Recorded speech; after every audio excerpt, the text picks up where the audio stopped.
ọba òjábọ̀ ọṣẹ́ fún bàbá Àfọ̀njá ń bẹ nílọrin kò wálé mọ́ àpò ọ̀yọ́ ọjọ́ òun ni mò ń wí o àsìkò Àólẹ̀ ní ń bẹ lórí oyè tó dá láàfin ọba alágbára Àfọ̀njá lọ́kọ láyà alùpùpù ọ̀sẹ̀ ó jó lórí ogun nígbà náà inú ń bí Àólẹ̀ ó ní kí ló ṣe tásọ̀já ò wálé mọ́ ó ní kíákíá kó yá wá má bọ̀ fún òun gẹ́gẹ́ bí ọba kápá òkò Àfọ̀njá takú kò fẹ́ rọ̀yọ́ ọlágbára aláàfin pọ̀ Àfọ̀njá ní kí ni kí òun ó wí níwájú ikú bàbá yòyè ó ṣe bá Àólẹ̀ Àfọ̀njá Àólẹ̀ náà ń bínú ló bá di dàpọ̀ àsìkò ọ̀hún gan àbá àkànbẹ nílọrin Àfọ̀njá ní Sókótó ló ti wá fúlà nílò òun àbá Gàmbàrí ni wọ́n ń pè é orúkọ súná rẹ̀ ní Jálímù ominú ló kọ Àfọ̀njá ó fi sọ fún Álímì òlọ́yà jẹ́kájọ fowó pọ̀ lé Ọ̀yọ́ lórí kí Sókótó ọmọ ogun ránṣẹ́ kájọ gbógun rè bá láàfin ó ní gbogbo ọba pa Àólẹ̀ ọba kò ní jẹ́kájọ mọ́kànlélẹ̀ ṣùgbọ́n ohun bá Álímì ń fẹ́ ọwọ́ sọ fún Ààrẹ Kakanfò Àfọ̀njá ó ní bí wọ́n bá lè márẹ̀ mọ́ òun jọba ó ní Sókótó á fún wọn lọ́mọ ogun Ààrẹ Àfọ̀njá bá gba kámú ó ní kò láṣẹ àrẹ̀mọ rẹ̀ tó fi sílẹ̀ ní Sókótó ọmọ tí ń jẹ́ Sàlámì ló ránṣẹ́ sí ó ní kọ́mọ ó wá jọba ìlú Ìlọrin ìgbà òun gbéra ó mú àbúrò rẹ̀ lọ́wọ́ ẹni tí wọ́n ń pè ní Ṣítù Sàlámì ló jọba àkọ́kọ́ lérí ará Ìlọrin Àfọ̀njá ó kú wọ́n tún fi Ṣítù náà jọba àwọn ọmọ Gàmbàrí ló ń jọba látàkókò ọ̀hún wá irú ọmọ Àfọ̀njá fẹ́ jọba wọn ní kò sáàyè. tó mo mà kí ló nílé lálejò mo kí lọ́kùnrin bẹ́ẹ̀ ni mo kí lóbìnrin mo kí ọmọdé mo kí àgbàlagbà mo kí oyún inú bẹ́ẹ̀ ni mo kí àṣẹ ìbí mo kí ládéládé mo kí lóyèlóyè mo súnmọ́ba níwọ̀n ẹgbèje mo jìnnà sọ́ba níwọ̀n ẹgbẹ̀fà nítorí pé àrọ́bà fi lọ́ba ń pa mo kí gbogbo ẹ̀yin ọmọ Yorùbá tẹ̀ ń wò mí káàkiri gbogbo ayé mo ti ṣèlérí tẹ́lẹ̀ pé mi ò ní máa fi àkókò ṣòfò ní orí ètò yìí nípa kíkí ṣùgbọ́n ẹ jẹ́ ń dúpẹ́ lọ́dọ̀ Olódùmarè ọba tó dá mi ṣé òun lọ́ba lónìí ọba lánàá ọba lọ́jọ́ gbogbo òun lọ́ba tó fún mi nígbà láàyè pé kí n sì máa bẹ láyé gbàgbèje àwọn èèyàn ni wọ́n ti gbé tí wọ́n ti kọlẹ̀ fún ni wọ́n ti gbé gbèbí ṣu Ẹlẹ́dàá sì ṣàánú èmi ó sì fún mi lẹ́mìí ó ní kí n máa jẹ́mí ó ní kí n sì máa jẹ́ èèyàn lórí ilẹ̀ Ọlọ́run yìí ni ọba tí mo dúpẹ́ fún ìwọ náà ò sì dúpẹ́ tiẹ̀ tó lónìí lórí ètò Bàbá Gbàgede Live tí a mọ̀ sí Bàbá Gbàgede Ìmọ̀ tẹ́lẹ̀tẹ́lẹ̀ ṣùgbọ́n lẹ́ni a ti di Bàbá Gbàgede Live kí n tó máa lọ o ẹ jẹ́ kí n tún fi àsìkò yìí pè yín ẹ̀yin tí ẹ wà ní orí Gbàgede Ìmọ̀ tó jẹ́ pé orí Gbàgede Ìmọ̀ ló sì wù yín kẹ́ máa wò mí fídíò tẹ́ ń wò yìí ẹ ò lè rí wò ní kíkún o lórí Gbàgede Ìmọ̀ tẹ́ ẹ bá rí wa tá a post ẹ̀ sí Gbàgede Ìmọ̀ yìí a kàn post ẹ̀ láti wá fi pè yín lọ sí channel Bàbá Gbàgede ni o láti sọ fún yín wípé a ò sí lórí Gbàgede Ìmọ̀ mọ́ orí channel Bàbá Gbàgede Live ó la wà nísìnyí a sì ti ń bẹ̀wọ̀ títí pé kó o lọ join wa ní orí Bàbá Gbàgede Live ó kọ̀ ó join wa kí lèrè rẹ nípa dídúró síbí ìdúró ẹ síbí o ò lè rí wa wò láti ṣe máa bẹ̀ẹ́ náà rèé ìwọ náà darapọ̀ mọ́ wa lónìí kákújọ dìkan náà bá a ti ṣe jọ dìkan náà nínú Bàbá Gbàgede nínú Gbàgede Ìmọ̀ wá join wa ní Gbàgede Live ẹ wo ibi tí a fi líǹkì sí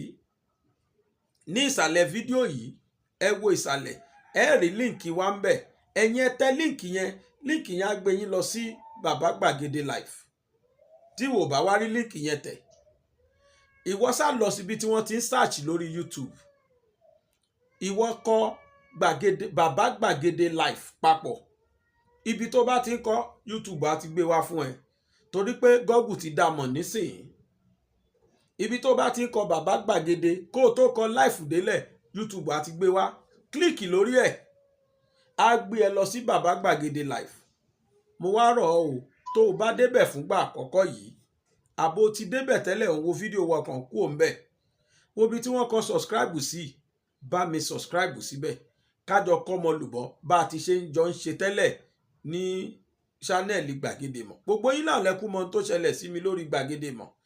Àwọn àkàtì àkì ẹ̀ mọ́ mi lọ́wọ́. Wọ́n gbà kí n máa post fídíò síbẹ̀, ṣùgbọ́n ohunkóhun tó bá tọ́ sí mi látọ̀dọ̀ YouTube àwọn ni wọ́n ń gbà á. Èmi ń ṣiṣẹ́ fún wọn, àwọn ń kó ni. Ẹ jẹ́ ká jọ darapọ̀ sí ṣánẹ́ẹ̀lì Bàbá Gbàgede Live. Ó yá, ẹ bá mi ká lọ.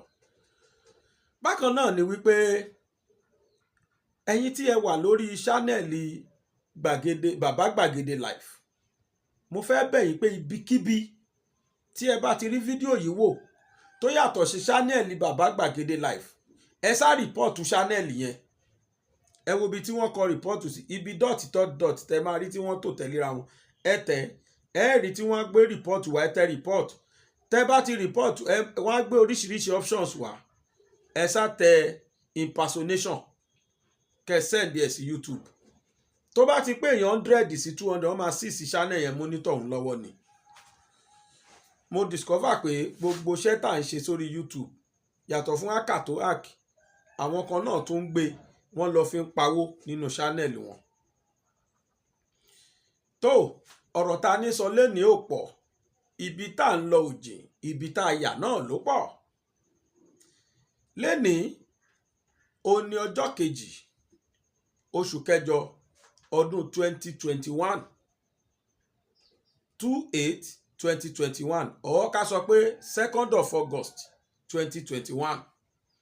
Èní ni Monday,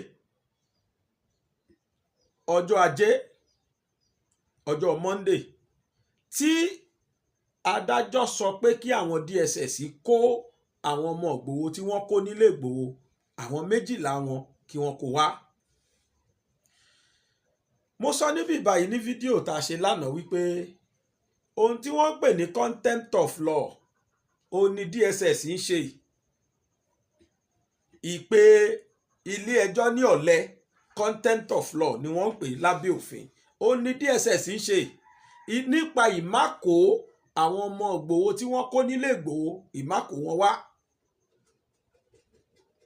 Tẹ́ bá gbàgbé níjọ́ Jímọ̀ tó lọ lọ́hùn kí tẹ́lẹ̀ yìí tó lọ, DSS sọ fún jọ́ọ̀jì sọ fún DSS wípé tó bá dijọ́ Wednesday tó lọ yìí, tọ̀sẹ̀ tó kọjá yìí, kí DSS kó gbogbo àwọn 12 wá. Nígbà tí DSS ń bọ̀, DSS ò kó kankan wá nù wọn o. Kí ni DSS sọ? Wọ́n ní excuse kan wà táwọn ní, ìgbàláyè kan wà táwọn ní látọ̀dọ̀ magistrate court. Pé magistrate court fún àwọn láṣẹ láti ṣe ìwádìí kíkún lórí àwọn ẹni táwọn kó yìí. Ìdí yìí ló fà á tí wọ́n wá gọ̀gọ̀gọ̀ tí wọ́n ń sọ fún odindi high court wípé magistrate court fún àwọn láṣẹ. Nínú bá bí adájọ́ wípé kí n la ká má gbọ́ àgbẹ̀dọ̀ lójú òun tóun jẹ́ high court judge. Níwọ́ tí ń kóòtù gbà láàyè tí magistrate court fún ẹ aláòdì ẹ. Ó wá sọ fún DSS wípé tẹ̀yìn bá tó bẹ́ẹ̀, tó bá di ọjọ́ Tuesday ní tí í ṣe ọjọ́ kejì, èní ọjọ́ Monday ìjọ́ kejì August 2021, wọ́n ní kí àwọn DSS máa kó wọn bọ̀, àwọn fẹ́ fojú kan àwọn 12. Ṣùgbọ́n tó yanilẹ́nu lẹ́ni ni pé DSS wọ́n fi hàn kóòtù díẹ̀díẹ̀ pé àwọn tí ń tẹ̀ lófin, ṣùgbọ́n wọn ò rí 12 kó wá. Ẹni 8 péré ni DSS kó wá nínú àwọn 12. Ní ìgbà tí mo kọ́kọ́ rí wọn, àyà mi kọ́ làgìrì pé kí ló ṣẹlẹ̀. Ṣé wọ́n ti pa 4 ni? Láàyè tí níbí ní junction, at this junction, ẹ jẹ́ kí n kọ́kọ́ mi mọ̀ bí mo ṣe lè sọ ní Yorùbá tàbí lóyìnbó. Ẹ jẹ́ kí n kọ́kọ́ ṣe ìpọkàn wa lófo àbí ìgbọ́kàn wa kú ń bẹ̀ lórí wípé ńgbà tí DSS sọ pé àwọn èèyàn 3 péré ló kù lọ́dọ̀ àwọn, pé ẹnikẹ́ni ó fẹ́ yàgbẹ́, àwọn ti gbé lọ, àwọn ti fún ọlọ́pàá. Gbogbo ayé ló ti gbé rúmọ̀sì yẹn wípé DSS ti pa 8. DSS ò pa 8 o. Ẹ jẹ́ kí n change mindset wa kó lórí yẹn pátápátá. DSS ò pa mẹ́jọ, kódà wọn ò pa ẹnì kankan nínú wọn according to DSS, and pẹ̀lú ẹ̀rí tá a fojú rí lénìí tí DSS kó wọn wá. Lóòótọ́ wọn ò kó méjèèjìlá wá, wọ́n sì sọ ìdí táwọn ò fi kó àwọn méjèèjìlá wá. Orúkọ, ìyàtọ̀ nú orúkọ náà ló sì fà á. Orúkọ tó wà lọ́dọ̀ court ó yàtọ̀ sí orúkọ tí ó wà lọ́dọ̀ DSS. Oníkálùkù àwọn ẹni tí wọ́n kó yìí, mo rò pé wọn ò fẹ́ sọ full name wọn kórúkọ yẹn bá máa bàjẹ́. Ṣùgbọ́n nǹkan tí mo fẹ́ kí gbogbo ayé mọ̀ ni wípé orúkọ àwọn ẹni yìí ó túbọ̀ máa gòkè sí ni o. Yóò wà ló ń kan àyà ọmọ Yorùbá wípé jagunjagun ni wọ́n. Orúkọ gbogbo àwọn méjèèjìlá yóò wà lókan àyà ọmọ Yorùbá wípé jagunjagun làwọn méjèèjìlá yìí. A tó fojú ogun rán ni wọ́n. Ìdí ni pé àwọn méjèèjìlá yìí fa ọkọ yọ. Wọ́n fi hàn gbogbo ayé wípé ọmọlẹ́yìn lóòótọ́ làwọn. Kò nídìí kí wọ́n fi ẹjọ́ ṣègbè tàbí kí wọ́n forúkọ pamọ́. Ẹ jẹ́ káwọn méjèèjìlá kí wọ́n fún DSS lórúkọ wọn full. Gbogbo ayé ní wò wọ́n, gbogbo ayé ló sì ń kọrin ire kí wọ́n. Ohun tó yé èmi ni wípé Yorùbá sọ pé tí ìwọ bá níkùn kó ṣèkà, tó o bá rántí ikú Gáà kó ṣòtítọ́. Pé ẹnìkan wà láyé yìí tó máa lo ayé yìí pin, tó jẹ́ pé gbére ni ó máa lo ayé lẹ́yìn Ọlọ́run ẹlẹ́dàá nìkan. Kò sẹ́ni tí ó gbé sáyé yìí tí ó lópin. Póun wá wà ń bẹ̀ gbére rárá o. Gbogbo ìkà téèyàn bá mọ̀ ṣe kó máa ṣe. Gbogbo agbára téèyàn bá mọ̀ sá kó máa sá. Gbogbo ipò téèyàn bá rò pé òun wà kó kọ́ọ̀tínú. Nítorí pé ọba òkè, Elédùà ọba òkè, ọba àláyírà, ó máa ń wo gbogbo wa, ó sì mọ̀ ń tà ń ṣe. Àwọn àjọ DSS oríṣiríṣi tú ni wọ́n pa fún àwọn tí wọ́n wà lákàtà wọn, èyí tá a ti sọ kọjá. Àmọ́ wọ́n kó 8 wá nínú 12 tí wọ́n kó nílé olóyè. Bí iṣu ṣe kú àti bí ọ̀bẹ ṣe bẹ́.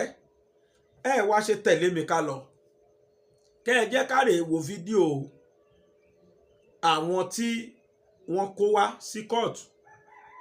Nínú fídíò yìí, a wò báwo ni wọ́n ti dé court. A fojú ara wa rí Lady K lénìí lágbára Ọlọ́run.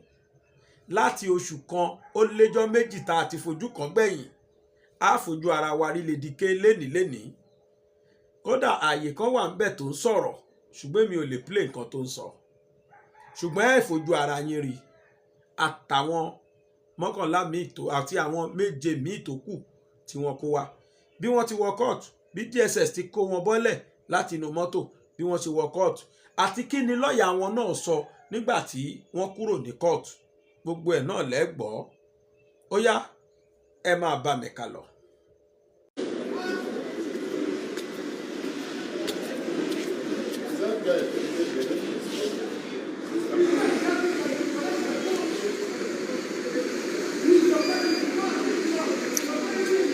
Ariwo tá à ń gbọ́ láti ìsàlẹ̀ yẹn, èyí ni ìkànnà àwọn journalist àjọ ń ṣiṣẹ́ pọ̀. Wọ́n fẹ́ kó ya fọ́tò, bẹ́ẹ̀ dẹ̀ ni wọ́n dẹ̀ fẹ́ kó ká nǹkankan. Wọ́n ti gba fóònù ọwọ́ ẹ̀, ṣùgbọ́n ó sì ń bá wọn jà pé dandan àfi kán fún wọn ní fóònù ẹ̀ padà. Àwọn DSS ò fẹ́ ká ṣàyà nǹkankan, ṣùgbọ́n ìta bá lè rí yà á fi tọ́ yín létí.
Sambisa first. Go and show yourself with Sambisa first.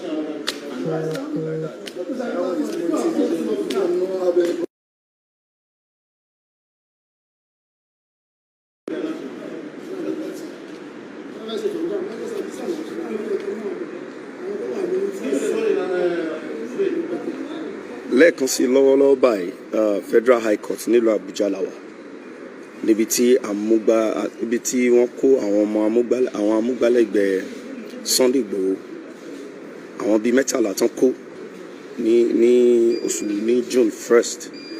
Ẹ má jẹ́ ká gbàgbé pé ní ọ̀sẹ̀ tó kọjá tí agbẹjọ́rò àgbà Justice Obiora tó ní kán wá wọn kó wọn wá ààrá àwọn DSS kó àwọn amúgbálẹ́gbẹ̀ẹ́ wá ṣùgbọ́n ní àárọ̀ yìí tá a bá wọlé á rí pé àwọn DSS ti wà láround bẹ́ẹ̀ sì ni kán kó wọn wọlé náà ló kù sí ṣùgbọ́n wọ́n try to make sure pé gbogbo ètò ní láti lọ sódà tán bá ń wọlé wọn wọlé lẹ́ẹ̀kan náà ìdí nìyẹn tó ń ṣẹlẹ̀ lọ́wọ́ nísìnyí wọn ò tí ì jẹ́ káwọn amúgbálẹ́gbẹ̀ẹ́ yẹn kan jáde ṣùgbọ́n a gbàgbọ́ pé láàrin ìṣẹ́jú mélòó sísìn wọn kó wọn jáde a ó dẹ̀ wọlé ẹjọ́ lọ á lọ gbọ́ ọ̀rọ̀ láti ẹnu agbẹjọ́rò àgbà Justice Obiora.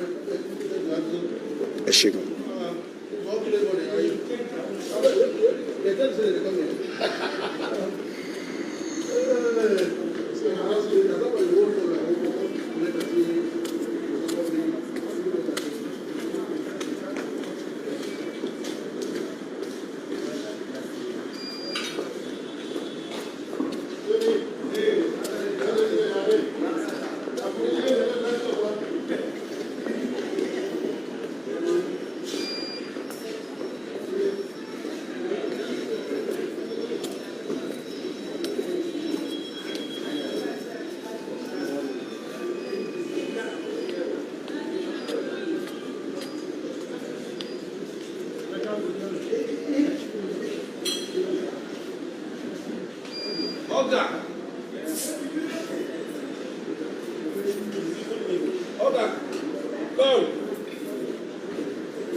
lẹ́ẹ̀kan sí akúdédé wòye àwọn èèyàn tí ń wọlé lẹ́ọ̀kọ̀ọ̀kan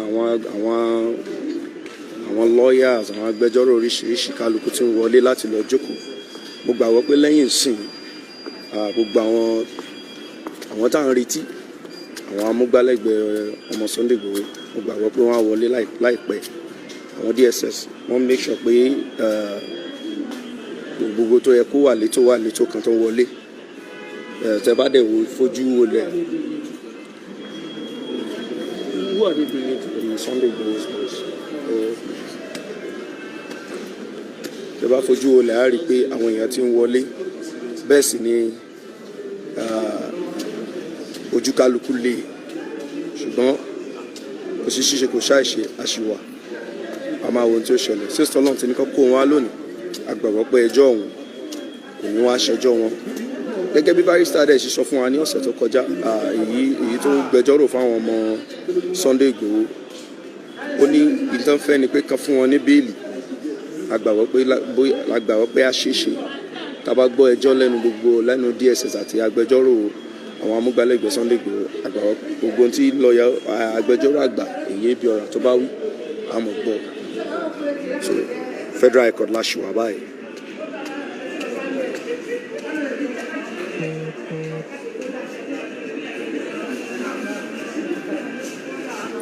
ẹ má jẹ́ ká gbàgbé pé ilé Sunday Igboho ni àwọn DSS wọ̀ lọ ní on the 1st of June ọjọ́ kìíní oṣù kẹfà ni àwọn Sunday Igboho lọ síbẹ̀ tán dẹ̀ tú gbogbo ilé náà ká tán kó àwọn tán lè kó. Ìgbà yìí ni wọ́n fi kó àwọn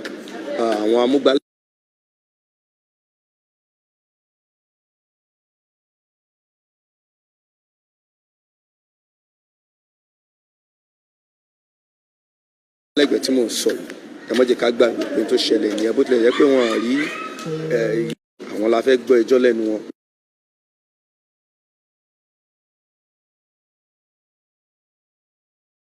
Wọ́n fún wọn ní bẹ́ẹ̀lì, wọn dẹ̀ jẹ́ káwọn lọ́ọ̀yà rí wọn bá sọ̀rọ̀.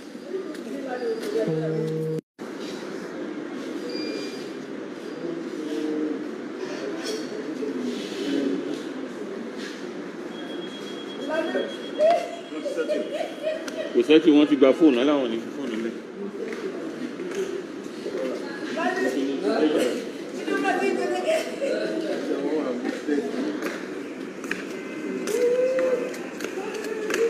Fún gbogbo àwa tá ò mọ̀ nípa olóyè Sunday Igboho, olóyè Sunday Igboho jẹ́ ẹni tó ń jà fún ìdásílẹ̀ orílẹ̀-èdè Yorùbá àná àtìgbà tó ti bẹ̀rẹ̀ sí sá eré yìí a rí i pé ìjọba Nàìjíríà wọn fi lọ́rùn sílẹ̀. Ìdí nìyẹn tí wọ́n fi táwọn DSS fi lọ tú ilé ẹ̀ láti lọ, ṣùgbọ́n gbà yẹn wọn rí mú. Ìgbà tí wọ́n dẹ̀ rí mú, àwọn tán bá ń bẹ̀ àti gbogbo tán rí ni wọ́n kó. Ara àwọn tán mú ara wọn lájọ wà ni wọ́n fẹ́ ṣe ẹjọ́ wọn tó yẹ kán ṣe ní ọ̀sẹ̀ tó kọjá táwọn DSS kó wọn yọjú tí Justice Obiora tá a bá rántí tó ní òkè òun sún ẹjọ́ síwájú sí ọjọ́ 2 oṣù August èyí tá a wà yìí. Bẹ́ẹ̀ sì ni ló jẹ́ àṣàríyọjú láàárọ̀ yìí. Ẹjá sì máa wò bọ̀, wọ́n sì wà nú ọkọ̀ wọn tíjẹ kan jáde, wọ́n ṣe gbogbo ètò so that immediately tí justice bá ti ṣetán, Justice Obiora ìyá agbẹjọ́rò àgbà tó bá ti ṣetán, wọ́n á kó wọn wọlé, wọ́n á dẹ̀ gbọ́ àtótónu wọn.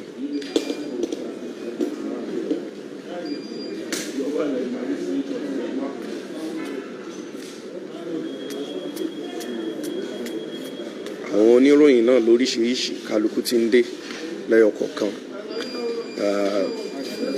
Tẹ́ bá wo bí iwájú yẹn, ọkùnrin tó wọ súùtù tó dúró síwájú yẹn oníròyìn lòun náà. Àwọn DSS yẹn ti fi bínú gba ẹ̀rọ ìbánisọ̀rọ̀ rẹ̀ nígbà tí ó fẹ́ ya àwòrán n tó ń ṣẹlẹ̀. So n tójú wa ń rí ní àwa agbàròyìn tá a wà níbí, wọn ò fẹ́ ká ṣe kankan, ṣùgbọ́n àwọn oníṣàì má ṣe ohun tó yẹ ká ṣe. Ìdí nìyẹn tí mo fi wà ní jìnnà réré báyìí tẹ́ fi rí pé mi ò sí tòsí. So a ṣe ń retí pé ká kó àwọn amúgbálẹ́gbẹ̀ẹ́ olóyè Sunday Igboho, a retí pé ká kó wọn jáde ká lọ gbọ́ ọ̀tọ̀ wọn.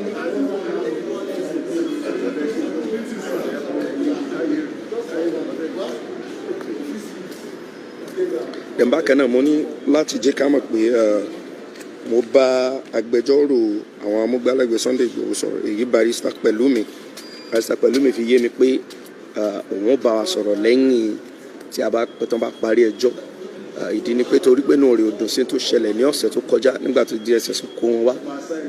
Tó a gbàgbọ́ pé lẹ́yìn ẹjọ́ tàárọ̀ yìí tá a bá ti gbọ́n tí Justice Obiora bá ní láti wí ní ìparí, yóò bá wa sọ̀rọ̀ direct lórí live lórí Facebook. So ẹ jẹ́ ká dúró ẹ má jà lọ síbi kankan, gbogbo bó ṣe ń lọ la ó sì fi máa tọ́ yín létí.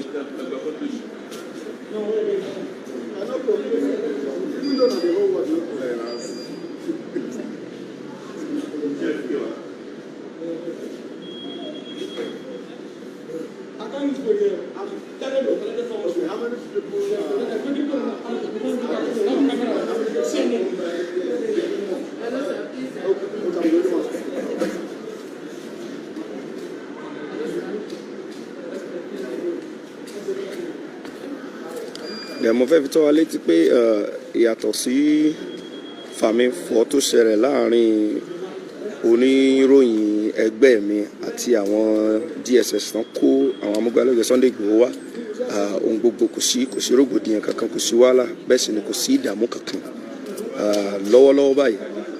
Kò sí ọ̀nà kankan, gbogbo ẹ̀ wà calm. Lẹ́yìn kan kó wọn wọlé kẹjọ bẹ̀rẹ̀, ohun tá à ń retí náà nìyẹn. Bọ̀ títí dìgbà náà a sì mọ ohun tí ó ṣẹlẹ̀, bóyá wọ́n á kó wọn jáde àbí wọn ò ní kó wọn jáde, bóyá wọ́n á dá wọn padà àbí wọ́n á kó wọn wọ yàrá ẹjọ́ lọ ká lọ gbọ́ atótónu kálukú. Ẹ má sì gbà pé mo sọ fún yín pé Barrister Pẹ̀lúmi yóò bá wa sọ̀rọ̀ ní ìparí nígbà tí a bá parí ẹjọ́ tán. Ó dẹ̀ fi yé mi pé ìdí tóun ò fi ní ó yẹ kó ti bá wa sọ̀rọ̀ ní ìbẹ̀rẹ̀, ó ní ṣùgbọ́n ní òun ò dùn sí tó ṣẹlẹ̀ ní ọ̀sẹ̀ tó kọjá, bẹ́ẹ̀ sì ni òun ò sì ní fẹ́ fi ìbínú yẹn sọ̀rọ̀ láàárọ̀ yìí. Òun á dúró kó wò bóyá àwọn DSS á kó àwọn amúgbálẹ́gbẹ̀ẹ́ olóyè Sunday Igboho wá lónìí àbí wọn ní kó wọn wá kóhun tó bá wa sọ̀rọ̀. Ṣùgbọ́n lọ́wọ́lọ́wọ́ báyìí bí aṣáájú bá fojú wọlé á rí i pé ọkọ̀ wọn méjì, èyí funfun àti bí olómi búlù méjèèjì ti wà nílẹ̀ báyìí. Àwọn amúgbálẹ́gbẹ̀ẹ́ yìí sì wà nù bẹ̀. Àrètí kan ṣètò kíkó wọn wọlé, bẹ́ẹ̀ ni ká dẹ̀ lọ kẹjọ́ lọ bẹ̀rẹ̀. Gbogbo bẹ́jọ́ òun náà bá ṣiṣẹ́ ń lọ náà a mọ̀ fi tọ́ wa létí. Ẹ kú déédéé wòye.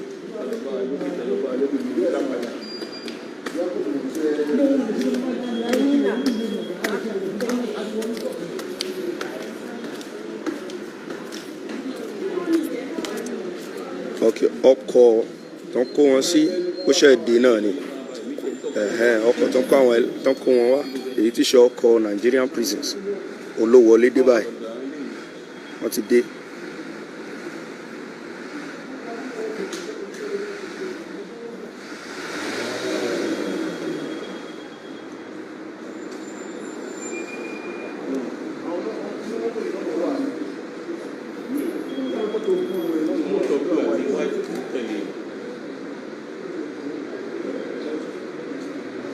Àti mọ̀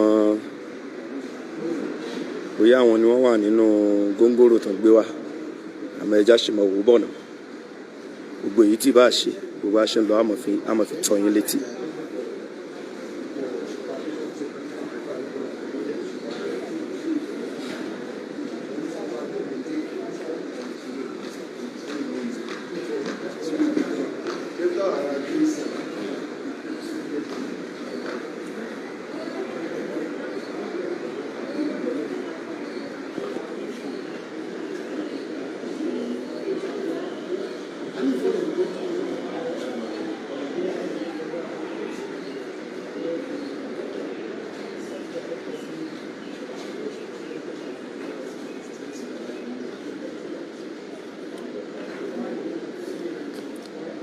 Wọ́n ti ń sọ̀ jáde lẹ́yọ kọ̀ọ̀kan láti inú góńgòrò náà.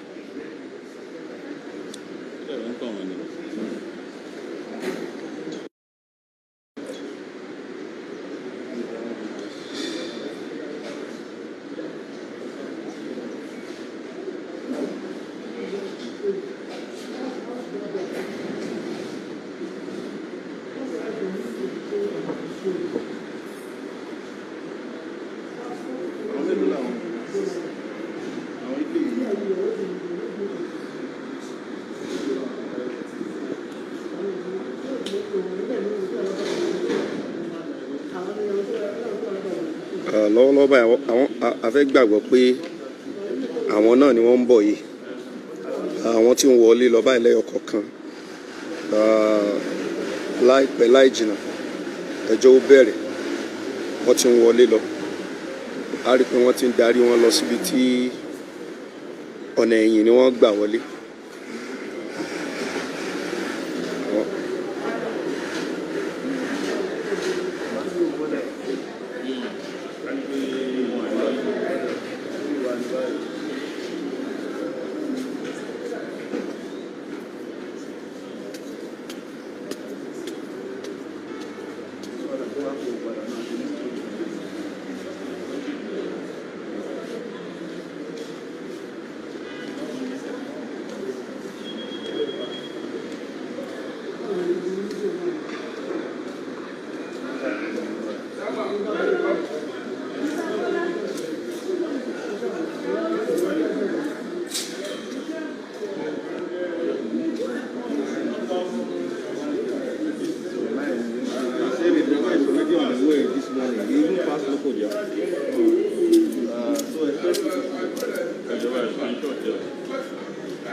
Ìròyìn tó fi ń tó wa létí ní wákàtí ni pé àwọn tó wọlé yẹn àwọn kọ́ là ń retí, gbódà pé wọ́n sì wà nínú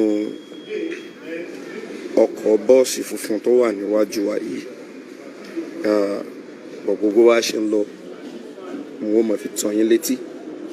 Àwọn láwọn ni àwọn kọ́ bọ́ọ̀sì tí wọ́n wò yìí, wọ́n láwọn ni wọ́n wà nínú ẹ̀. Ṣùgbọ́n a ṣì ń retí àti ìmọ̀ ìgbésẹ̀ wo ni wọ́n fẹ́ gbé àti pé ìgbà wo ni wọ́n á kó wọn jáde. Àtàbádẹ̀ wo ọ̀kan náà oníròyìn tán gba ẹ̀rọ ìbánisọ̀rọ̀ rẹ̀, ó sì dúró lórí pé àfikán fún wọn ní ẹ̀rọ ìbánisọ̀rọ̀ rẹ̀ padà. Àti mo gbàgbọ́ pé àwọn DSS náà àwọn náà yarí pé àwọn ò ní fún un, ṣùgbọ́n wọ́n sì ń fà lọ́wọ́. Mo gbàgbọ́ pé wọ́n á fún ní ẹ̀rọ ìbánisọ̀rọ̀ rẹ̀ padà.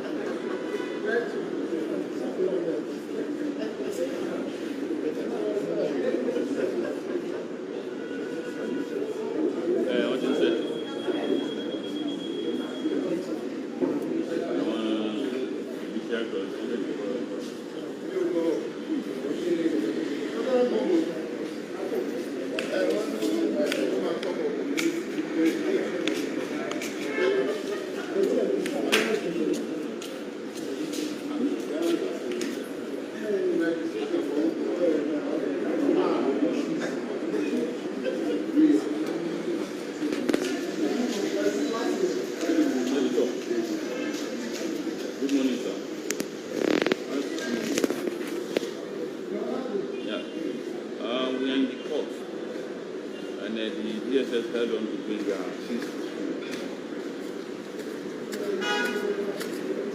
Federal High Court in respect of this case.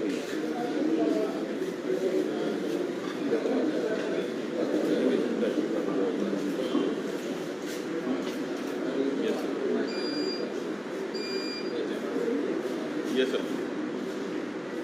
Hello. The case is about coming.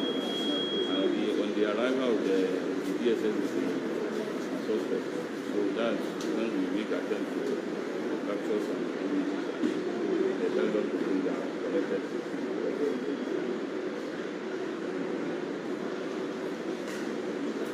They didn't take camera.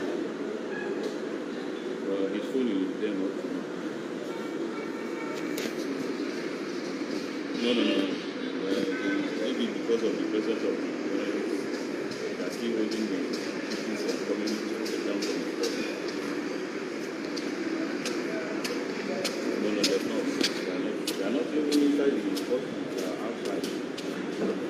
From the area of the A ṣì ń retí o, a ṣì ń dúró.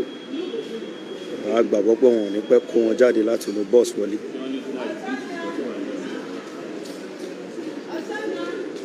Ẹ má jẹ́ ká gbàgbé pé ó yẹ ká kó wọn wá lọ DSS, kó kó wọn wá lọ́sẹ̀ tó kọjá, wọn ò kó wọn wá. Ìdí nìyẹn tí agbẹjọ́rò àgbà Justice Obiora ó fi sún ẹjọ́ sí òní ọjọ́ kejì oṣù kẹjọ èyí tí ṣe August. A dẹ̀ ti dé báyìí, à ń retí ká kó wọn jáde láti inú bọ́ọ̀sì tó kó wọn sí. Òun náà la ṣe ń dúró tá à ń retí. Bọ̀ gẹ́gẹ́ bí ẹ mọ̀ pé bí nǹkan gbogbo wọn ní láti ṣe gbogbo ètò kan tó kó wọn jáde. Àwọn arrangement àti ètò yẹn ni wọ́n ń ṣe lọ́wọ́lọ́wọ́ báyìí. Kan tó kó àwọn kan lè tìtorí ẹ̀ tó dà wọ́n á lè kó àwọn amúgbálẹ́gbẹ̀ẹ́ olóyè Sunday Igboho jáde.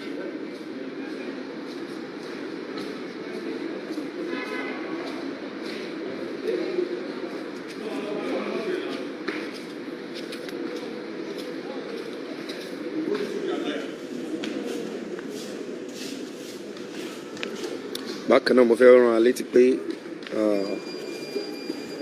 Barrister Pẹ̀lúmi wọ́n ti gbà pé wọ́n á bá wa sọ̀rọ̀ ní ìparí lẹ́yìn ìgbà tí a bá gbọ́ atótónu kálukú nínú courtroom tá a bá ṣe tán. Wọ́n ti wà ní ìdúró láti bá wa sọ̀rọ̀ lórí bó ṣe ń lọ àbájáde àti bẹ́ẹ̀ bẹ́ẹ̀ lọ. Barrister Pẹ̀lúmi ò ní agbẹjọ́rò fún àwọn amúgbálẹ́gbẹ̀ẹ́ olóyè Sunday Igboho tí a ti torí wọn tá a fi wà níbí lónìí. A ṣì ń retí kí DSS kó wọn jáde. Àwọn sì wà nínú bọ́ọ̀sì funfun tẹ́ ń wò lórí screen ni.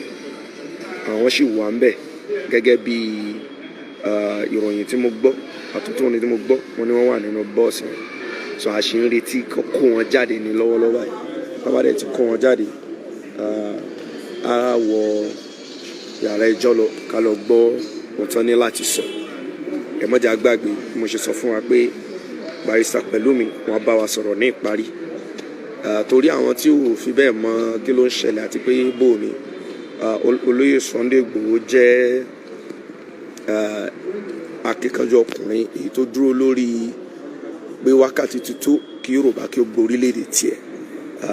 Àná àtìgbà tó ti bẹ̀rẹ̀ sí sá eré ìje yìí láti jà fún ọmọ Oòduà pátápátá ní federal government èyí ṣe ìjọba federal government wọ́n ti gbéra tó ti ń takò ní gbogbo ọ̀nà rẹ̀. Àmọ́ jẹ́ á gbàgbé pé ní oṣù bíi mélòó kan tó kọjá ni àwọn DSS lọ sílé rẹ̀. Wọ́n tú gbogbo tán lọ síbẹ̀ ṣùgbọ́n wọn ò rí mú. Tán tú gbogbo ilé náà tán da gbogbo ẹ̀rú. Ṣùgbọ́n wọ́n ní wọ́n ráwọn bíi 13 wọ́n rí wọn kó. Àwọn tán jẹ́ amúgbálẹ́gbẹ̀ẹ́ rẹ̀ tó dẹ̀ yẹ kí wọ́n kó wá sí federal high court tá a wà lónìí ní ọ̀sẹ̀ tó kọjá ṣùgbọ́n wọn kó wọn wá DSS kó wọn wá.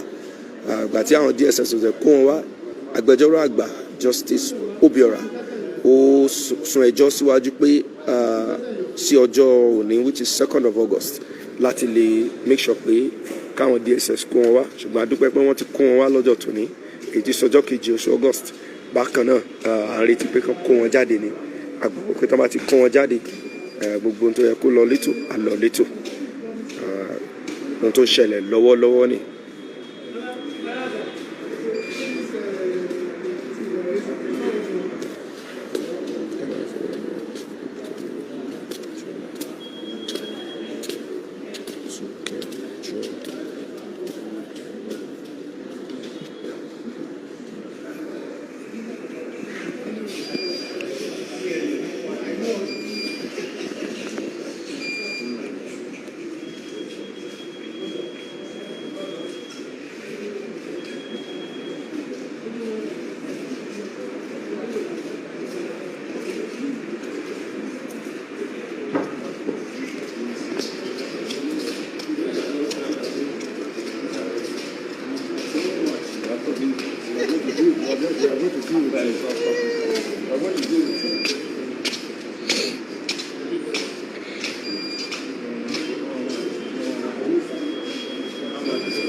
Fún àwọn tó ṣe ń darapọ̀ mọ́ wa níbẹ̀rẹ̀ nígbà tí ọkọ̀ DSS wọlé ìkànnà àwọn oníròyìn tá a jọ wà níbí ó mú ẹ̀rọ ìbánisọ̀rọ̀ rẹ̀ ó lọ fi ya fọ́tò níbẹ̀.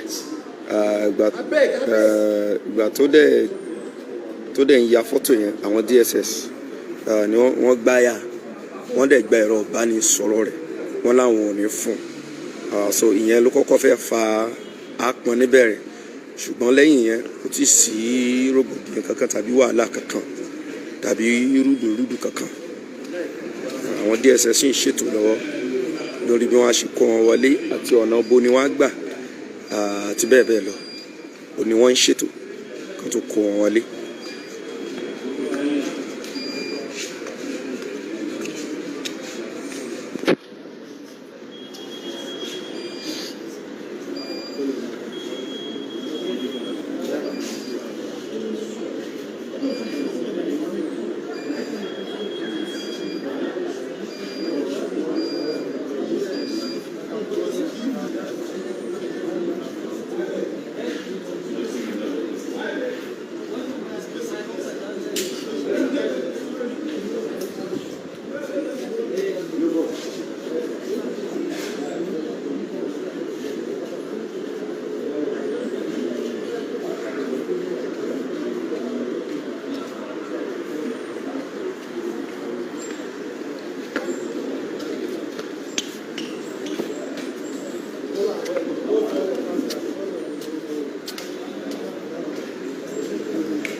Franco.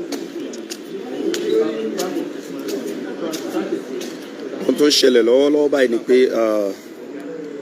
àwọn DSS wọ́n sì ń bá àwa oníròyìn fà lórí pàpọ̀dọ̀ kàǹkankan orí ẹ̀ láṣìwà tí a bá wo arábìnrin olómi tó wọṣọ olómi koríko yìí òun náà wọ́n ní gbogbo tó yà pé kán gbà lọ kó dìlítì ẹ̀ kó parẹ́ kó lórí ẹ̀rọ ìbánisọ̀rọ̀ rẹ̀ àtọ̀bọ́yá torí tó jẹ́ obìnrin wọ́n rí gbámú bá ṣe bá ẹ̀yọ́ arákùnrin mú tó gba ẹ̀rọ ìbánisọ̀rọ̀ rẹ̀ níbẹ̀rẹ̀ aṣùwà àwọn ohun tí ó ṣẹlẹ̀ agbàwọ́ pé yóò ní gbogbo bá ṣe jẹ́ àmọ́ fi tọ́ wa létí.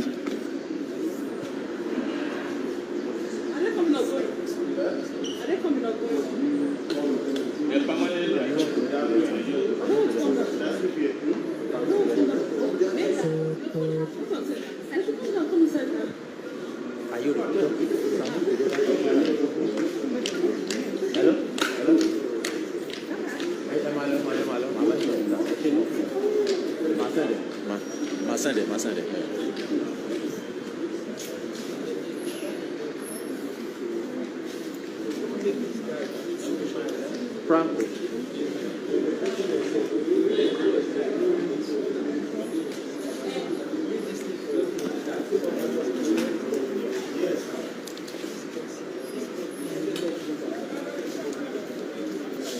Franco.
tẹ́bá rí àrí pé wọ́n ti wọlé bọ̀ lọ́wọ́ kankan 49 ni wọ́n ń wọ̀ lọ báyìí.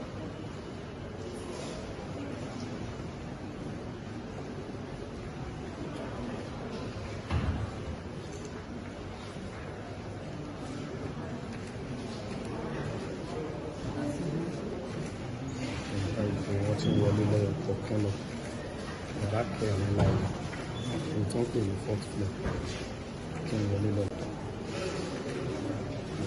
A rí pé obìnrin kan náà ṣe wà láàrin ọkọ̀.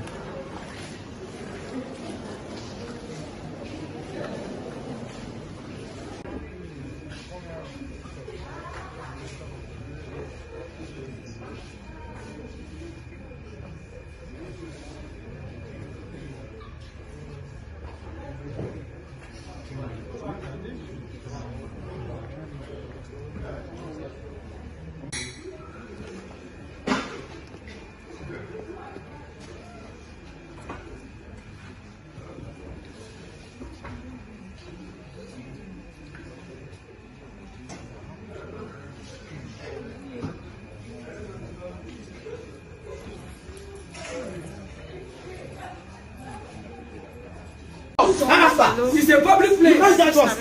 You can't tag us. Today live for Court 9. Security not they allow some journalists to enter inside the court. The people don't already enter inside, but they don't let us enter. What is the meaning of all this? What is her name? What is the name of that guy that was going to get us? Camera is not allowing to. Says who, Daddy? Concession never starts. Concession never starts. They just allow some journalists to enter inside the court. Why do you know about concession? What do you know about concession? You don't know anything about concession.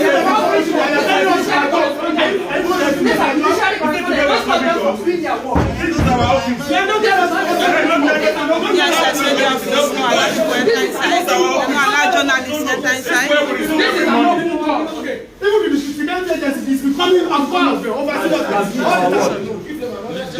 This is an open court. It's not a secret court. They are not understanding any secret trial. It's not a it's a court. Why? I say if it's not cameras are not bros, you must bring down one. You must say camera are not allowed. You get I know the journalists inside. Some journalists there, but they don't let others to enter. Court session never starts as I tell on like this. I don't know.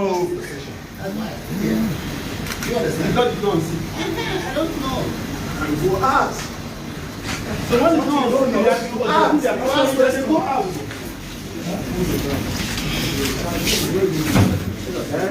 I think the matter should go where? No, they've told to hold their ground. That's okay. That's enough information. Let's go. If this is what we have to face all the time, it's becoming something else. Don't shout. Nobody can enter court. And they have been given instruction to hold their ground. So that's enough information to write about. So, as we there, so sitting don't start already inside the court.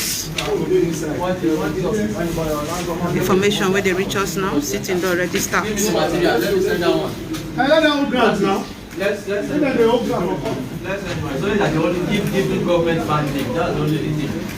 Keep giving government funding. So we go to bring on an update.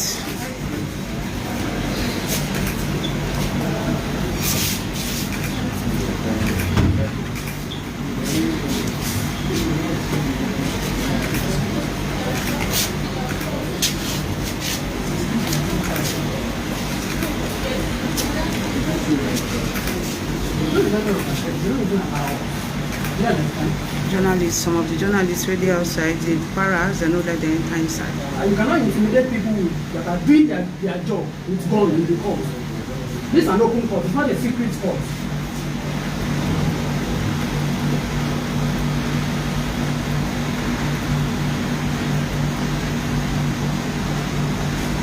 We're in democracy, for God's sake.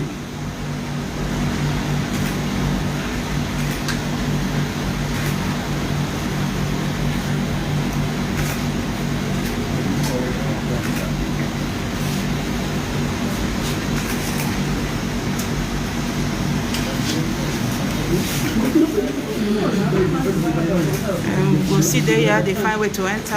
When we enter, We will bring on the details of the ruling. So for now, I won't end this live video so that I will try to see what I will fit enter inside. It's getting too much of them. Don't let some journalists enter. Do your own job. We are here to do our own job.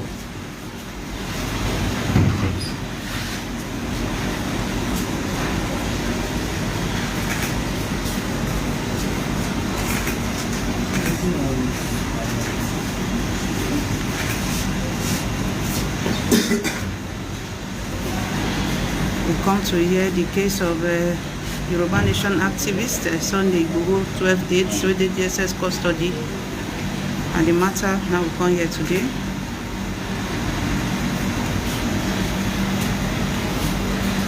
Country people, we will come back. We will come back.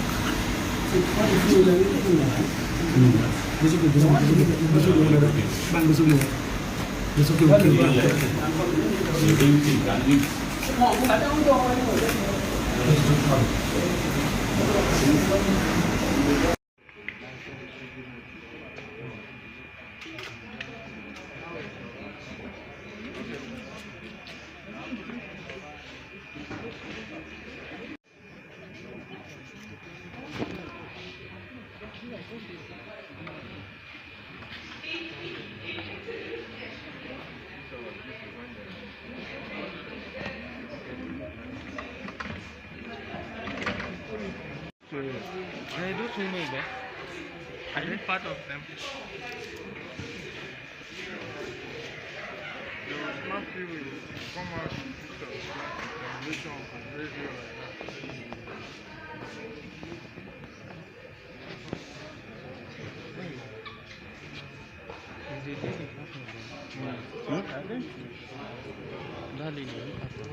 Yes, sir.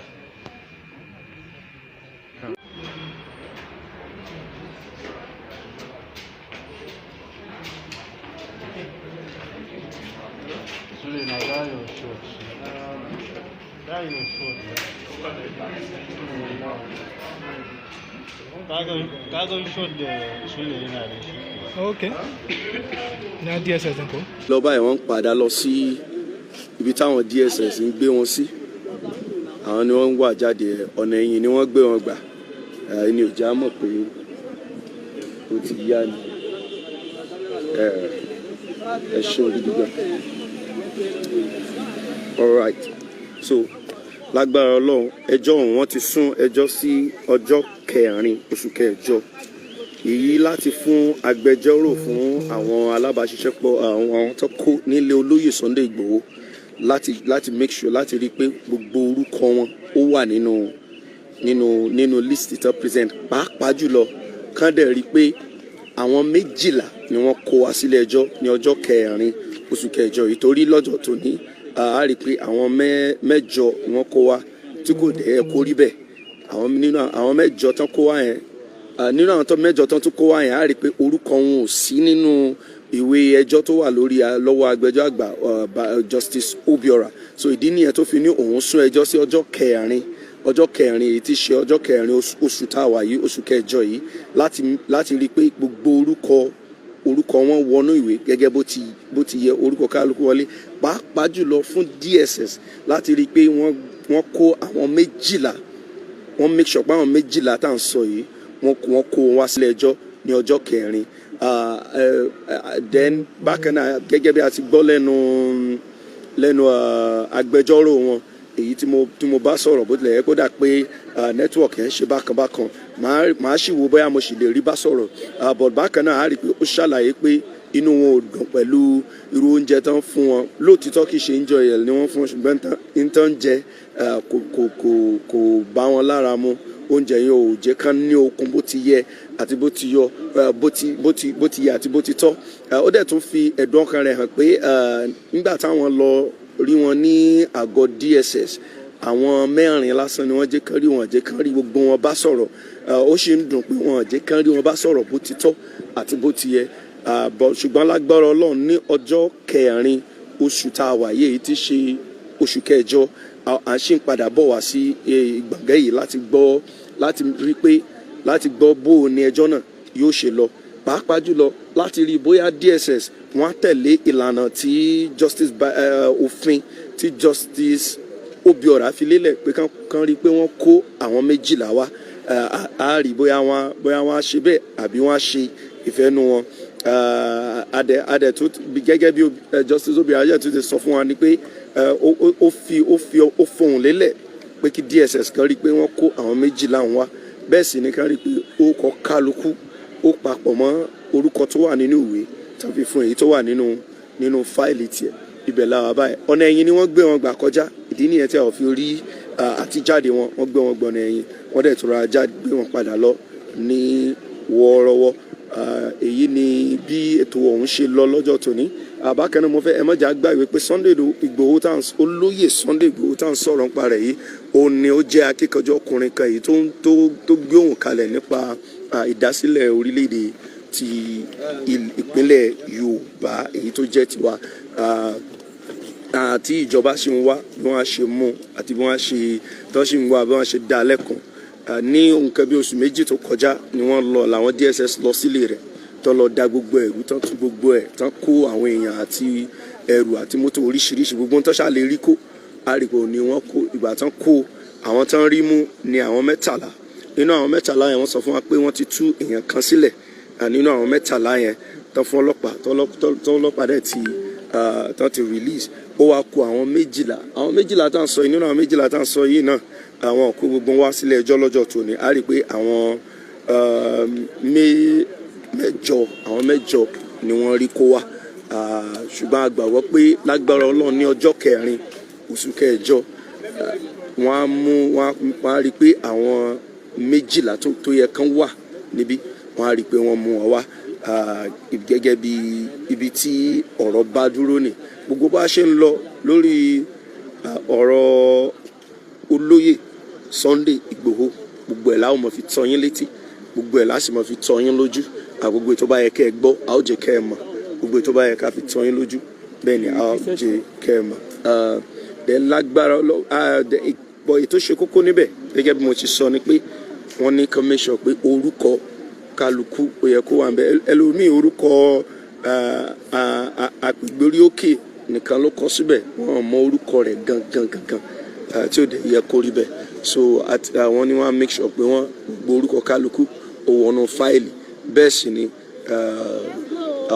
orúkọ gbogbo wa ṣe jẹ́ àṣemàjẹ ká gbọ́ bó ṣe lọ nìyẹn ẹ ṣeun fún wákàtí. We just 8 of them, even when we visited the DSS facility, we were only allowed to see 4 of them. So we believe that the DSS is coming out. Gradually, the DSS will have to succumb to the process of law. So on Thursday, we are expecting the DSS to be with the 12 of the applicants, so that we can actually engage them in court and we can secure their liberty. Can I give reasons why these 4 applicants? Secure their liberty. Can I give reasons why these 4 applicants were not brought in today? No, not at all. But you see, we can actually.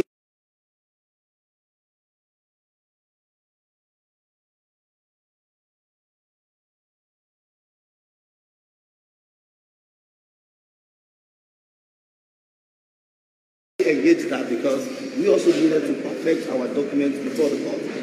For example, some of the names we had earlier are nicknames. Some of the names that the DSS published there are errors and mistakes. So we need to clear all the irregularities and be sure that we are proper before the court. Thank you. So please, point of correction, and the adjourned date is Wednesday. 4th. Thank you. Thanks so much. Thank you, sir.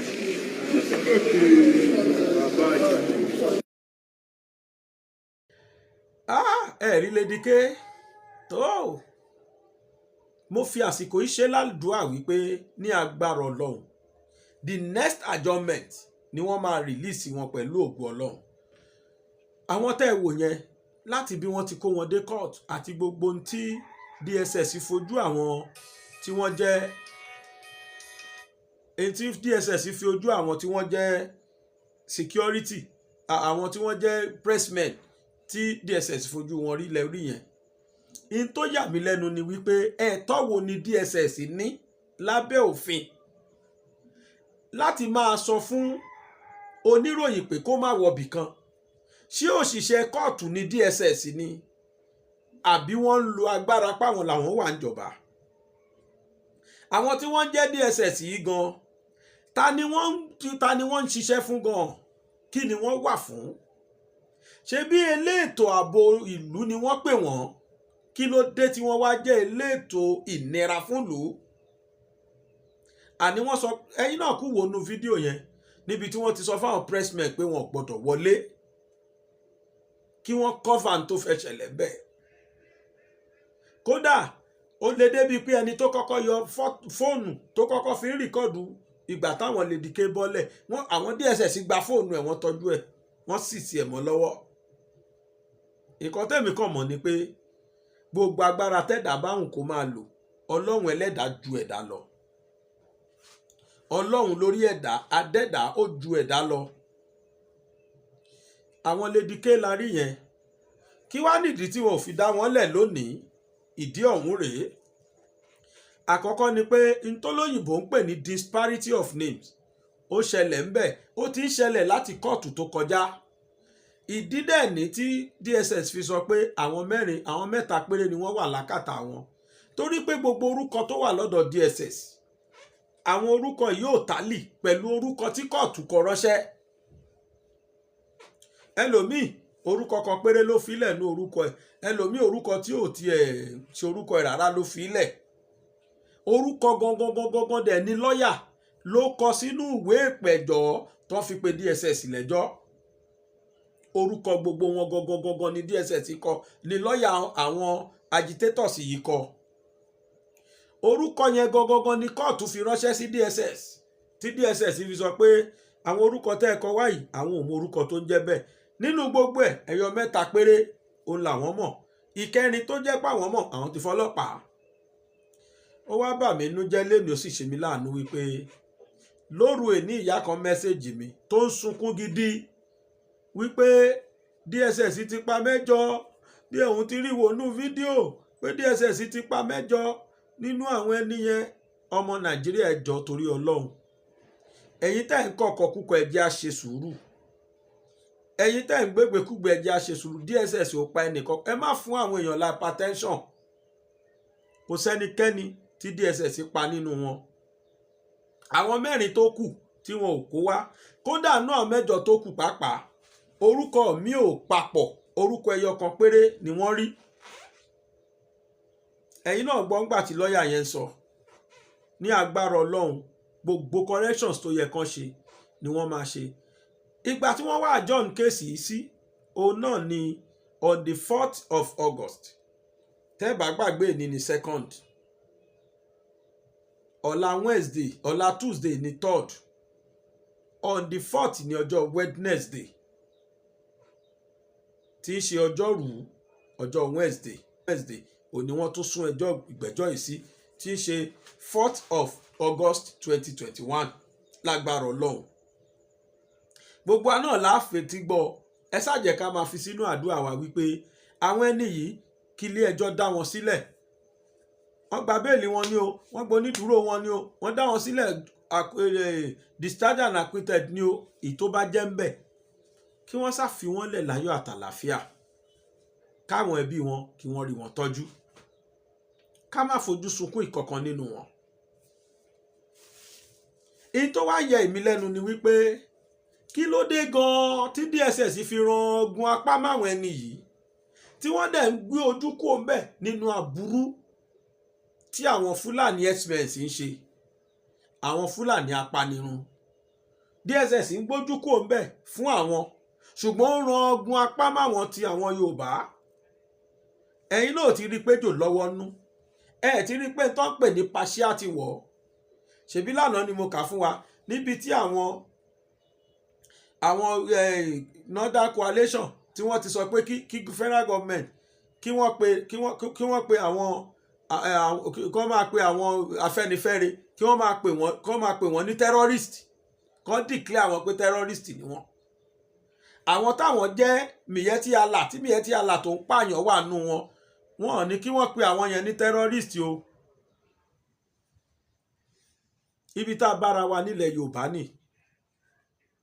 Tẹ́ bá gbàgbé mo sọ fún wa pé ní Kaduna wọ́n jí àwọn ọmọ Baptist àwọn tí wọ́n ń ṣe nǹkan yìí DSS ò rí àwọn yẹn kò tún ní yà wá lẹ́nu pé tẹ́lẹ̀ làwọn bandits yẹn ṣe pamọ́ nísìnyí wọ́n fira wọn hàn pé kò sí wa torí pọ́ ti rí pé kò sẹ́ni tó fẹ́ arrest àwọn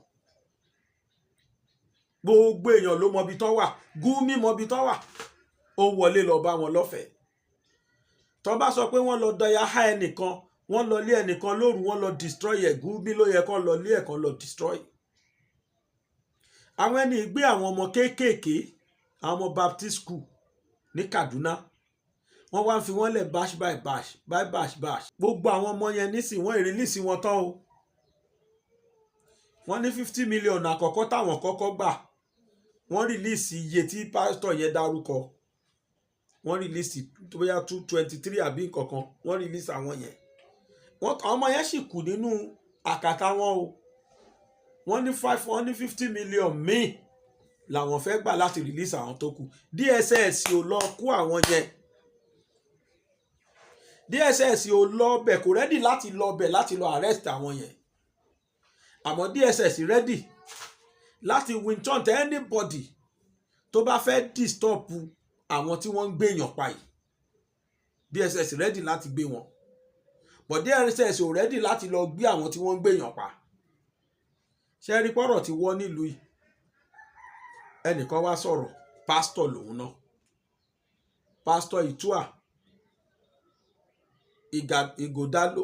ìgòdáló mo fẹ́ ká gbọ́ nǹkan táwọn náà sọ lórí ọ̀rọ̀ pàápàá jùlọ lórí ọ̀rọ̀ self-determination mò ń bọ̀.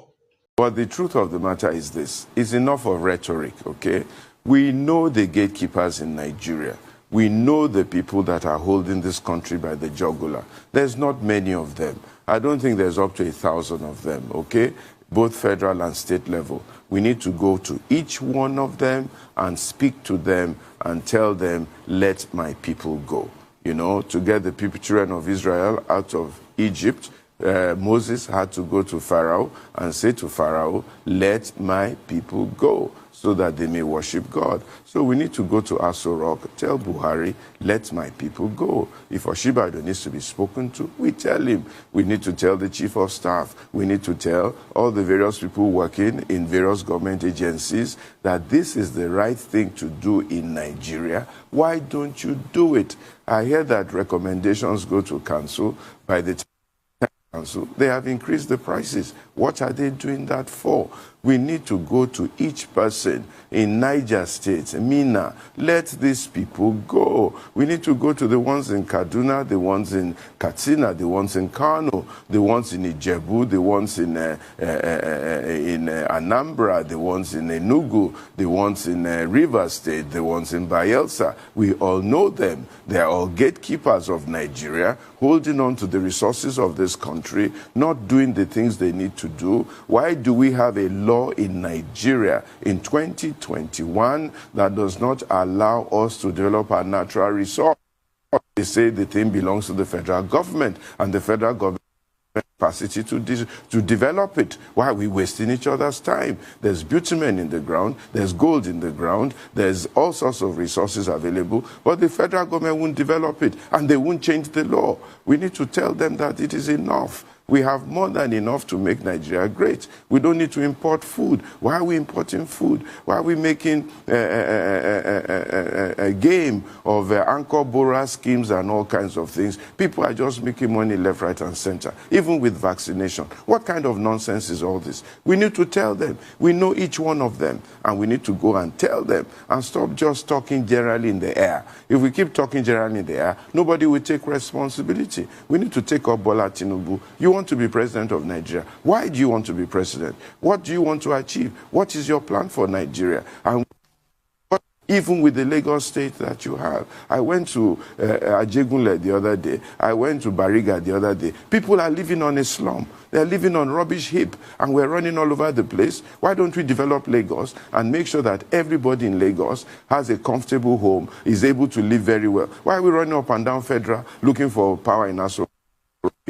Resource in Lagos to develop Lagos. Why are we looking for this? I told my Igbo brothers, why are you bothering with Nigeria? You have more than enough money among yourselves. You are rich people. Why don't you take your money back to Anambra and all those places and develop Imo and build up Imo and make sure Imo becomes the Dubai of Nigeria. Why are you wasting your time? Why don't you go into the ground and dig up your gold? Why are you waiting law to hold you this and that? The people must move. We must talk to each one of these gatekeepers. Enough is enough. Why are you holding the people of God down? What is the problem? How much money do you want? How long is a man going to live? I'm 60 now. How much life does one have left? How much energy do you have?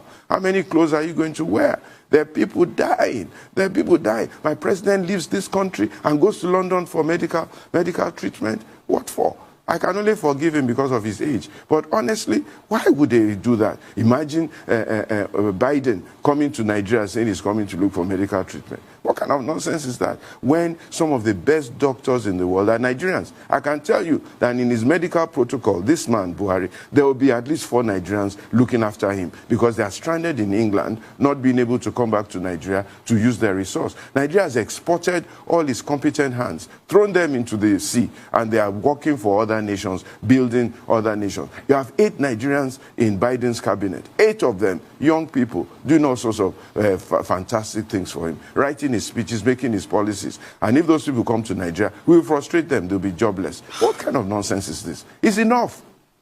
Honestly, it is enough. And we must tell each one of them and name them and tell them, this is wrong in Nigeria. You must stop it. What are you looking for power for? What are you looking for power for? Just to put people in bondage? For how long? It's enough. Honestly, it is enough. We all have more than enough to eat and to survive if we all are honest with each other. We should stop putting the people in bondage. People are roaming the streets of Lagos, area boys on drugs everywhere. We're not doing anything about it, and we're still fighting for power. Power for what? It's enough. And one of the problems of Nigeria is that we're not telling each other the truth. We keep hiding. Why? Because tomorrow you want to go to Aso Rock for contract. You want to go and say you are the president of the friend of the governor, friend of the president. For how long? For how long are we going to continue like that?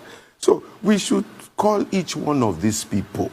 What is your plan for Nigeria? What are you doing with the blessing that God has given you? What are the rules and the laws that you are making? Are you being honest and truthful about this thing? You, this man, you say you built a road for 1 billion. Look, tell the truth. Is this road worth 1 billion? Is it worth 1 billion? Tell the people the truth. I have houses in Dubai. You can't even go there. They said the other day, one politician, we should come and see his house in Dubai. It is beautiful. What is he building a beautiful house in Dubai for? Why doesn't he build it in Lagos, in Abuja, in his home country? You have houses in London, 3, 4, 5 of them, wasting away, providing employment for white people, and you cannot bring those houses back to Nigeria and develop Nigeria. What are you doing? It's just in your mind, in your ego. And if those houses, they disappear. And then we go back to these same British people, these same Americans, begging them for aid and assistance when they were the ones who got us into slavery, who put in laws and rules to make sure that Africa doesn't work. And then you go back to them and you think that stealing your resources, stealing your cocoa, stealing your palm kernel will come and tell you how to work your own country and make your country succeed and survive. You think so? You think it's in their interest that Nigeria will survive? Is it in their interest that your cocoa will work? It is not. I like the governor, the president of Ghana, whatever. He said, I'm not going to export cocoa to Switzerland anymore. I'm not going to export cocoa. He says, if you want to eat chocolates, come to Ghana. Why is Switzerland the chocolate capital of the world? What kind of nonsense is that? How can you have oil in Nigeria, you mine crude oil in Nigeria, and then you take it to London for refining? Who does that? And we're sitting down looking at one another, and people are sabotaging our refineries every day. And we allow them. We allow them. Why should we allow them? We have to speak up. And the problem with Nigeria is that people are not speaking up, and they're not speaking specifically. Everybody is just saying, Nigeria is bad, Nigeria is bad. Who made Nigeria bad? We know them. We call them out. You, this is what you did when you were president. You, this is what you did when you were governor. You, this is what you did when you were minister of telecom. You, this is what you did when you were minister of power. Why are we hiding them? Why are we pretending as if they didn't do it? And get them to explain and be accountable. And then at the very, very least, warn them that they mustn't do it again and they shouldn't come near power again. They've had enough. We need new people, the new thinking, who are determined to make Nigeria work but the generality of Nigerians. And this is my crusade. We must look for those people. And there's some people, by God's grace, they will never, never ascribe to leadership in Nigeria again. They will never. I will pray, I will fast, and I will fight them. They will never. They've had their turn and they didn't use it well. We should look for new people who can do good things and great things for this country. People are suffering. Come on. People are suffering. You need to go out there in the streets. I go there all the time. I feed the poor. I look after them. I see how people are suffering.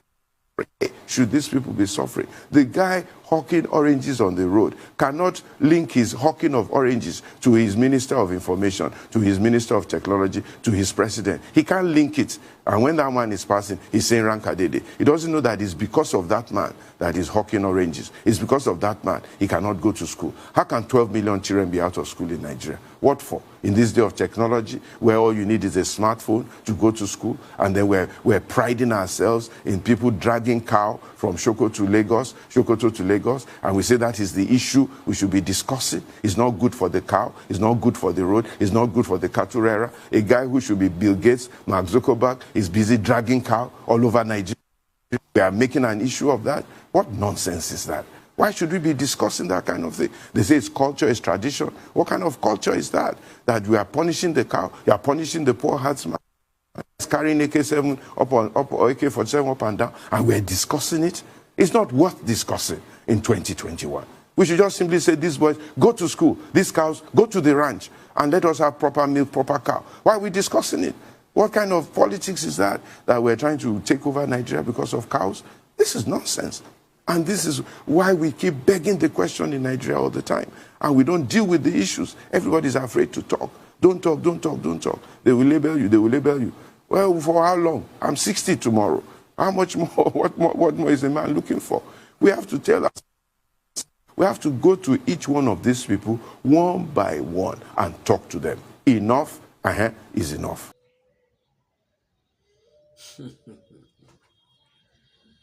Ṣé ti gbọ́